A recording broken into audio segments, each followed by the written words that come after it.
Bonjour à tous, dans cette vidéo, nous allons faire la correction de 5 exercices sur la notion de somme de variables aléatoires et surtout sur leur application à la loi binomiale. Dans le premier exercice, on nous dit soit grand X une variable aléatoire qui suit la loi binomiale de paramètres n égale 20 et p égale 0,2. Alors on nous demande de déterminer l'espérance de grand X, la variance de grand X et l'écart type de grand X. Alors on sait que l'espérance de grand X, elle est égale à n fois p, c'est-à-dire ici 20 multiplié par 0,2. Et donc l'espérance est égale à 4. Ensuite, pour calculer la variance, on va appliquer la formule suivante. Donc la variance de grand X, puisque grand X suit une loi binomiale, c'est n fois p fois 1 moins p.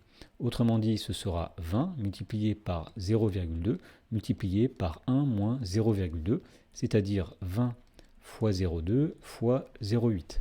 Et on trouve 3,2. Et pour finir, l'écart type de grand X. Alors par définition, l'écart type, c'est la racine carrée de la variance de grand X. Autrement dit, c'est la racine carrée de n fois p fois 1 moins p. Alors on a déjà calculé la variance. Ici, c'est la racine carrée de 3,2. Donc l'écart type vaut environ 1,79. Dans l'exercice suivant, on nous dit qu'une variable aléatoire suit une loi binomiale de paramètres n et p qui sont inconnus. Alors on sait que l'espérance vaut 0,4 et que l'écart type vaut 0,6. On nous demande de déterminer les paramètres n et p. Alors tout d'abord, on va dire que l'espérance de grand X, puisque grand X suit une loi binomiale, c'est n fois p. Autrement dit, donc n fois p va être égal à 0,4. Ensuite, l'écart type de grand X, on sait que c'est la racine carrée de n fois p fois 1 moins p. Et on sait ici que l'écart type est égal à 0,6. Alors si on élève au carré la dernière relation, on va obtenir donc n fois p fois 1 moins p qui est égal à 0,6 au carré, c'est-à-dire 0,36. Et on reconnaît ici n fois p, et on sait que n fois p, c'est égal à 0,4. Donc 0,4 fois 1 moins p est égal à 0,36. Alors en divisant ici par 0,4, on va trouver que 1 moins p est égal à 0,36 sur 0,4, c'est-à-dire que 1 moins p est égal à 0,9. Et donc puisque 1 moins p vaut 0,9, cela veut dire que p est égal à 0,1. Et pour finir, maintenant qu'on a le paramètre p, on sait que n fois p est égal à 0,4. Autrement dit, n fois 0,1 est égal à 0,4. Alors en divisant par 0,1, on trouve que n est égal à 0,4 divisé par 0,1. Divisé par 0,1, c'est multiplié par 10. Autrement dit, n égale 0,4 fois 10, c'est-à-dire n égale 4. Dans l'exercice suivant, on nous dit que deux variables aléatoires grand X et Y indépendantes suivent respectivement la loi binomiale de paramètres n égale 50, p égale 0,65 et de paramètres n égale 120, p égale 0,65 aussi. On nous demande de déterminer l'espérance, la variance et l'écart type des variables x, y et x plus y. Alors tout d'abord, pour déterminer l'espérance de grand X, on va simplement dire que c'est n fois p. Alors le n ici vaut 50 multiplié par le p qui vaut 0,65 pour la variable grand X, et on trouve 32,5. Alors pour la variance de grand X, on va utiliser la formule qui dit que on va calculer n, c'est-à-dire 50, fois p, c'est-à-dire 0,65, multiplié par 1 moins p, c'est-à-dire 1 moins 0,65. Et on trouve 11,375. Et pour avoir l'écart type de grand X, on va tout simplement faire la racine carrée de la variance de grand X, c'est-à-dire la racine carrée de 11,375, et on trouve à peu près 3,37. Pour la variable y maintenant, l'espérance, donc c'est toujours pareil, n fois p. Ici le n vaut 120 multiplié par le p qui vaut 0,65, on trouve 78. Pour la variance, on fait n fois p fois 1 moins p, c'est-à-dire 120 fois 0,65 fois 1 moins 0,65, et on trouve 27,3. Et pour l'écart type, on va faire la racine carrée de la variance, c'est-à-dire la racine carrée de 27,3, et on trouve environ 5,22. Et pour finir, on va déterminer l'espérance, la variance et l'écart type de la variable x plus y. Alors on va commencer par l'espérance en disant que l'espérance de x plus y, par linéarité, c'est l'espérance de x plus l'espérance de y. Autrement dit, ça donne 32,5 plus 78, et on trouve 78,25. Maintenant, pour la variance de x plus y, alors puisque les variables x et y sont indépendantes, c'est une hypothèse qui était donnée dans l'énoncé, on a le droit de dire que la variance de x plus y, c'est la variance de x plus la variance de y. Autrement dit, on a 11,375 plus 27,3, et on trouve 38,675. Et pour finir, l'écart type de x plus y, eh bien, il suffit simplement de prendre la racine carrée de la variance de x plus y, c'est-à-dire la racine carrée de 38,675, et on trouve environ 6,22. Dans l'exercice suivant, on nous dit qu'on interroge de manière indépendante 300 personnes lors d'un sondage sur la réalisation d'un projet d'urbanisme. Alors on va noter xi, la variable aléatoire, qui vaut 0 si la im personne est opposée au projet et 1 si elle est favorable. Alors on sait que la probabilité qu'elle soit opposée à ce projet est de 0,365. Et dans la première question, on nous demande quelle est la loi suivie par chaque xi.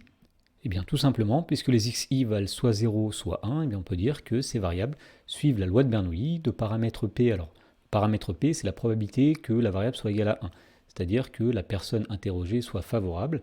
Eh bien c'est 1 moins 0,365, puisque 0,365, c'est la probabilité qu'elle soit opposée à ce projet, donc le paramètre P, c'est 0,635. Dans la question numéro 2, on note grand S, la variable égale à x1 plus x2, etc. jusqu'à x300. Alors, on nous demande tout d'abord de donner en justifiant la loi de probabilité de la variable grand S. En fait, la variable grand S va compter un nombre de succès lorsqu'on répète de manière identique et indépendante eh bien, une même expérience qui consiste à choisir une personne et à voir si elle est favorable ou non au projet. Eh bien ça veut dire que la variable grand S va suivre une loi binomiale. Alors, pour justifier, on va dire que grand S suit une loi binomiale de paramètres n égale 300 et p égale 0,635, parce que c'est la somme de 300 variables de Bernoulli qui sont indépendantes, les sondages ont été faits de manière indépendante, et ces variables ont toutes le même paramètre, p égale 0,635. Dans la question B, on nous dit sur un groupe de 300 personnes, en moyenne, combien seront favorables au projet.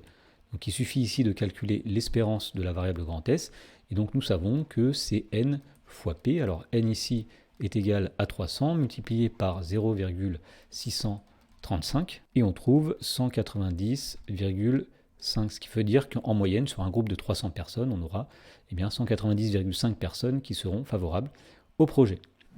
Dans le dernier exercice, on nous dit qu'un professeur pose à ses élèves un questionnaire à choix multiples composé de 10 questions. Alors pour chaque question, 4 réponses sont possibles, donc une seule est exacte.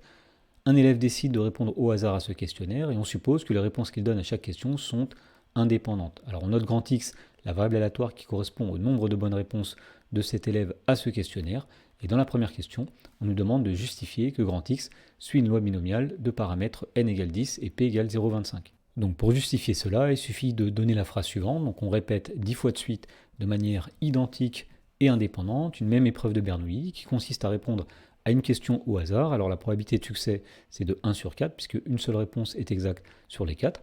Et puisque grand X compte le nombre de succès dans ce schéma de Bernoulli, finalement, alors grand X suit une loi binomiale de paramètres n égale 10 et p égale 0,25. Dans la question numéro 2, on nous dit en moyenne combien de bonnes réponses obtiendra-t-il.